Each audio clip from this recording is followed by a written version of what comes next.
Hello everybody, in this video I want to talk about the 2023 schedule for USC, give some previews and predictions. Couple things to note. As I make this video, it's beginning of August and we still got another 3 weeks to go before the season starts. If let's just say if something happened to Caleb Williams out for a significant period of time or worse, or if that happened to some other key players, or injury bug just hit certain positions of the team and it was clearly impacting a performance, extreme cases like that, then any kind of prediction that I make right now could go completely out the window. The other thing to note is that once the season actually starts and I see on a week to week basis how things are going, then whatever I predict right now, I might have a different opinion in October or November when the season starts, but that's just part of the fun of making this video, just to see how right or wrong I was in predictions. Now looking at last year, 2022, I wasn't making videos then, but my personal prediction for the regular season was 9-3. I predicted USC to lose to Utah, UCLA, and Notre Dame. Now, fortunately, I was wrong about my predictions about UCLA and Notre Dame, and unfortunately, I was right about my predictions about Utah. But still, that was from a 9-3 record to an 11-1 record, which is what they had in the regular season. They, I guess you could say, I underestimated their abilities and their performance. So with that in mind, it makes me feel like, okay, well, at least maybe in year 2 I can have higher expectations for them. And yeah, I guess I can. Now, at the same time, I also recognize that this schedule for 2023, at least right now, let's just say I think it looks harder than the 2022 schedule. Now, it's not to say the 2022 schedule was weak or, quote, easy. In fact, when by the season's end, USC had beaten 4 teams ranked in the top 25. At the time, some of those were top 15, top 20 teams, including Oregon State, Fresno State, UCLA, and Notre Dame. And then, of course, they had some close losses to Utah and Tulane, both by 1 point, and then of course blowout loss in the Pac-12 title game. So look at it. Okay, half the teams on their schedule in 2022 were against, when you look at it, ranked opponents. But again, looking at 2023, I think, at least right now, I think it will be a harder stretch. Not just because of the teams, and I do recognize that, yeah, with the teams, I mean, you got Oregon and Washington on the schedule this year. Comparing it to Oregon State and Washington State last year, not to say both were, they weren't bad teams. Oregon State was finished the season strong, but and Washington State, they did okay, or relative to as much as they can do as Washington State. But now when you have Oregon and Washington on the schedule, that's a little bit of a step up there. And of course, I think Notre Dame is going to be a little bit better than they were last year. I think UCLA will take a little bit of a step back without Dorian Thompson-Robinson, but I think they could still be a team that maybe jumps in and out of the top 25. I think they could just be one of those teams. And of course, Utah is going to be tough, as they always are. So yeah, there's certainly the challenging opponents on their schedule. Now, one of the other things that'll make it tougher is the fact that USC has, I just say, very poorly positioned bye weeks in their schedule. They start the first 3 games against San Jose State, Nevada, and Stanford, and then they get a bye week after those 3 games before they go on the road against Arizona State and then Colorado. So you got that way too early bye week that really just, I don't think, just really doesn't do anything. Would have been better to have that maybe after the Notre Dame or after the Utah game, but the Pac-12, or whatever is left of it, I guess they tried sticking it to USC, even though USC was the one that was that basically kept that conference together, and the Pac-12 administration just was extremely incompetent in once USC and UCLA, once they left, they just couldn't do anything, and I don't think they showed USC enough respect, and of course now the Pac-12 is on its way out. So anyway, you got that weird bye week at the beginning. However, if USC does manage to make it through that second, that second half of the season, let's say if they were to make it to the conference title game, at that point, if they're eligible to make it to the conference title game, then they will get a bye week the week before the title game. So yeah, that's kind of the other side of it. It's like, yeah, USC could, it could benefit from them, but they just can't afford to slip up on the way there. Now, this isn't the first time that USC's had a season like this, with the very poorly placed bye weeks. The 2017 season was just like that too. In fact, I don't think USC had any real bye week in that season, and the only bye week they could have gotten was if they were to make it to the Pac-12 title game, and they would get that rest that week before, which they did, and that was the year that USC had won the Pac-12 title. They beat Stanford with Sam Darnold, and that was it. So it is possible, but it's just it's a challenging path, that's for sure. So looking at the looking at just kind of the team itself, looking at offense, defense, I think the offense is pretty much set. We saw what they could do last year. I think in many ways, I think they surprised people with what they were able to do. There were a lot of questions in the preseason before 2022. If could Lincoln Riley get all these guys together and get them to gel and win games, that sort of thing. And there were a lot of people that didn't think they could do it, that thought maybe they'll win 7 or 8 games because they're taking over this 4-8 2021 team, that sort of thing. But they managed to exceed those expectations. So yeah, I think you got Caleb Williams, you got backup Miller Moss and Malachi Nelson, so got a pretty solid group there. Running backs, I think they're the best since maybe the Pete Carroll years. Wide receivers, solid. Offensive line, more depth. I think you lost some key guys there like Nealon and Andrew Voorhees, but I think the guys they brought in bolsters that depth, so I think they'll be good.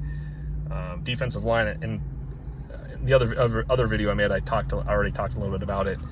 I think that should be a stronger performing group, at least than they were last year.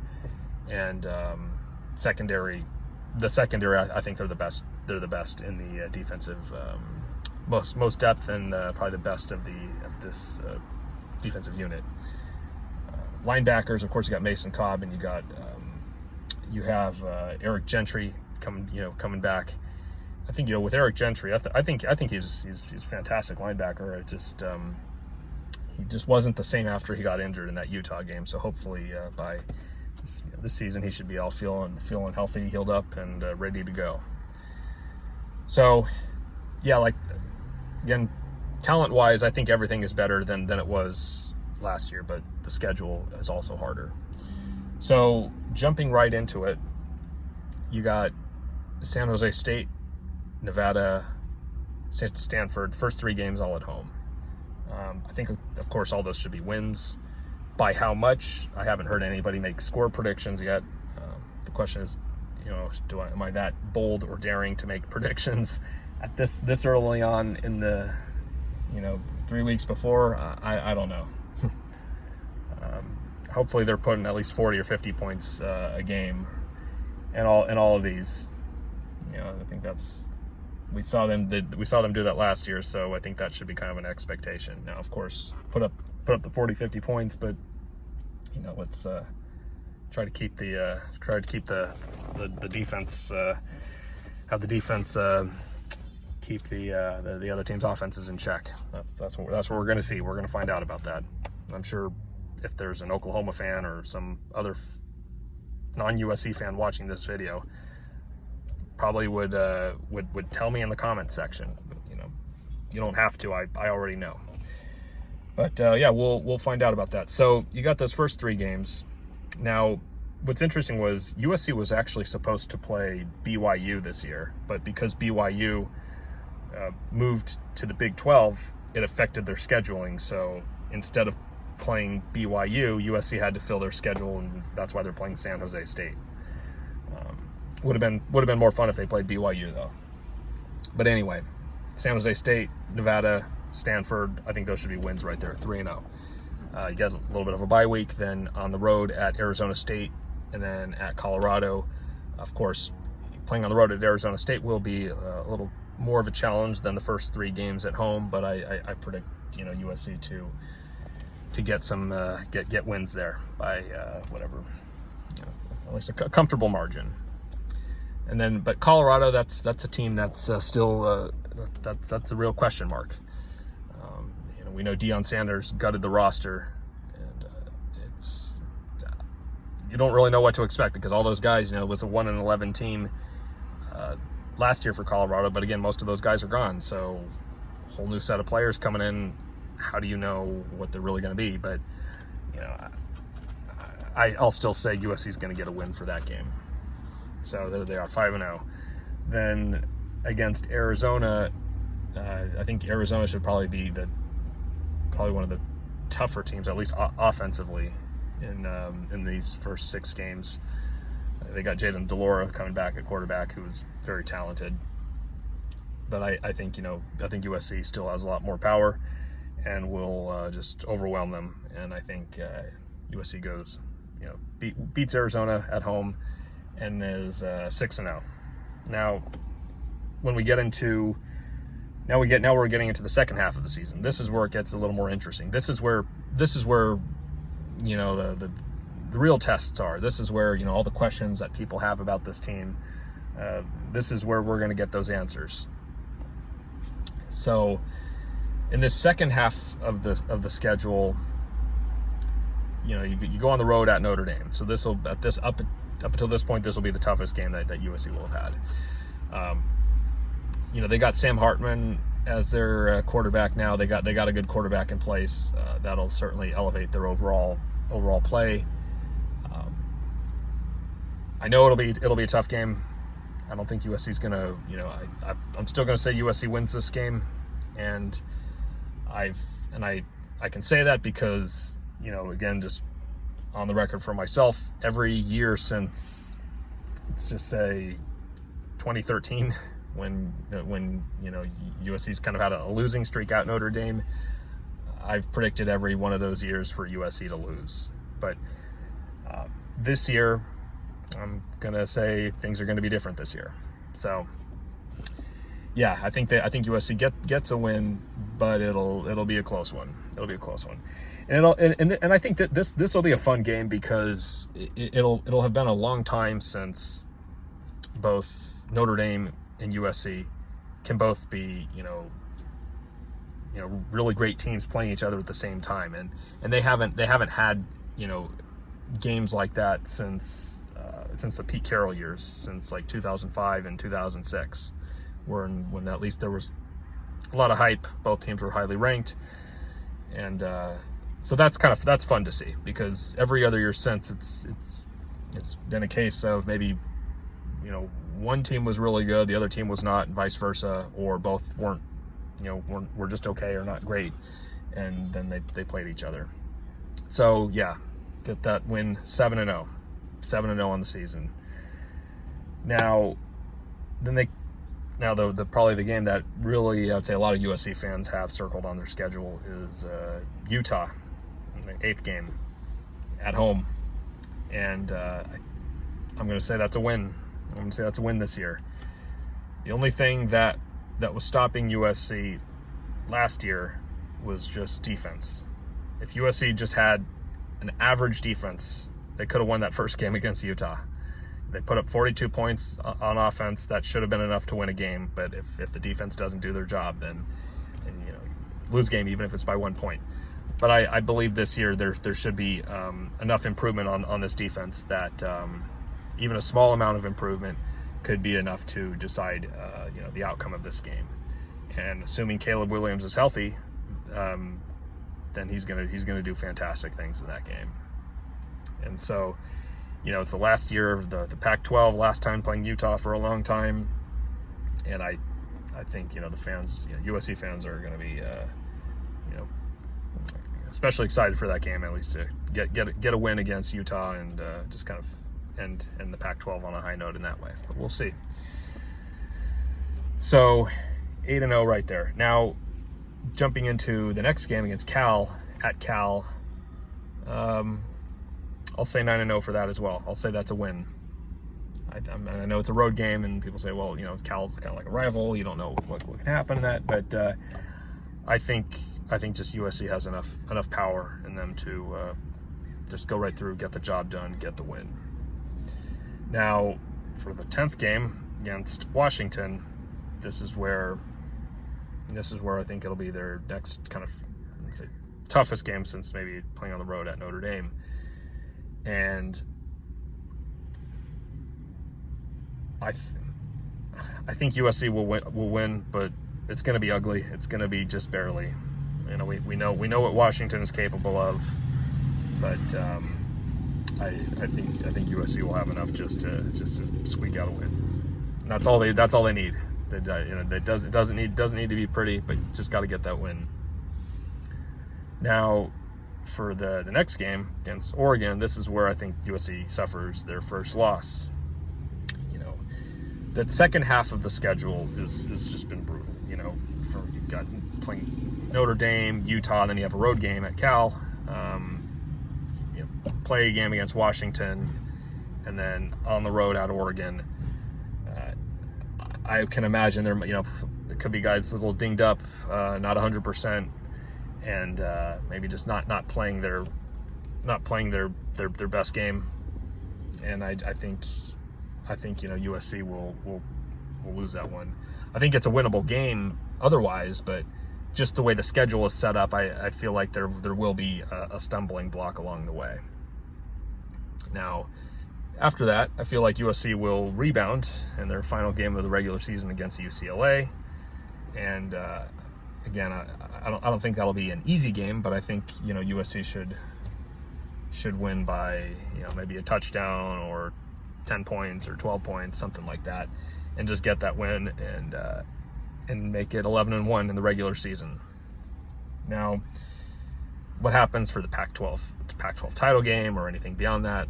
I'm not gonna go that far, but I'll just predict 11-1 in the regular season. Yep, same as what ended up happening for the 2022 season, but at least this year I feel like I can more confidently make that prediction, relative to what I had made in 2022. So 11-1, and I think one of the things that USC is going to have to pay a lot of attention to, or I guess not pay attention, I'm sure the coaches already know it, but like if I was thinking about strategy, of course, I would just say in those first six games, I think USC has to put up big leads early to the extent that they can. Put up those leads early, and get guys like Caleb Williams and any other guys who are starter or who is a significant player. Get them resting early, because there won't be a lot of time to rest in that second half of the schedule. There won't be a bye week or a 11th game of the season against an FCS opponent to give you some rest before your rival game. You don't have that. You don't have that in this schedule.